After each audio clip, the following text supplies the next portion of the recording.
बहुत समय पहले एक विशाल और समृद्ध राज्य पर राजा अर्जुन का शासन था। वह न्यायप्रिय और शक्तिशाली था, लेकिन अंदर से चिंतित रहता था। उसे अपने निर्णयों पर विश्वास नहीं था। क्या मैं सच में एक अच्छा राजा हूं?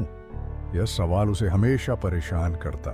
एक दिन दरबार में एक मंत्री ने राजा से कहा, आपकी नीतियां कमजोर हैं।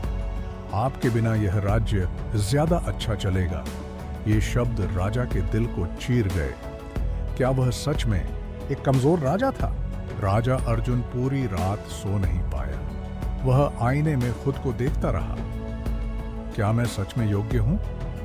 आत्मसंदेह उसके अंदर गहराता गया। अगले दिन एक प्रसिद्ध संत महल में आए। उन्होंने राजा से कहा, राजा, एक यात्रा पर चलो, वहां तुम्हें अपने प्रश्नों के उत्तर मिलेंगे। राजा ने उनकी बात मान ली। राजा अर्जुन ने पूरे राज्य का भ्रमण किया। हर गांव में लोग उसकी नीतियों की प्रशंसा कर रहे थे, लेकिन फिर भी वह अपने आप पर विश्वास नहीं कर पा रहा था। एक बूढ़े किसान ने राजा के सामने सिर झुकाकर कहा, राजन, आपकी वजह से मेरा परिवार भूखा नहीं सोता। ये शब्द राजा के दिल में गहरे उतर गए। राजा संत के पास लौट आया और बोला, लोग मेरी प्रशंसा करते हैं, लेकिन मैं खुद को योग्य नहीं मानता। संत मुस्कुराए और बोले, उत्तर तुम्हारे अंदर है। संत राजा को एक झील के पास ले गए। राजा, पानी में देखो, क्या तुम अपने प्रतिबिंब को पहचानते हो? राजा ने सिर हिलाया। जब पानी स्थिर होता है तभी हम अपनी असली छवि देख सकते हैं।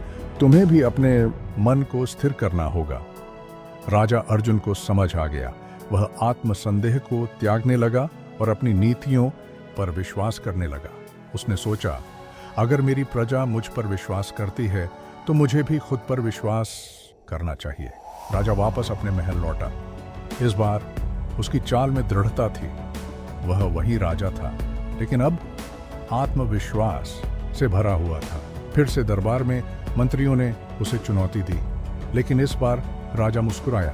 अब मुझे खुद पर संदेह नहीं, बल्कि पूरा विश्वास है। दरबार में सन्नाटा छा गया।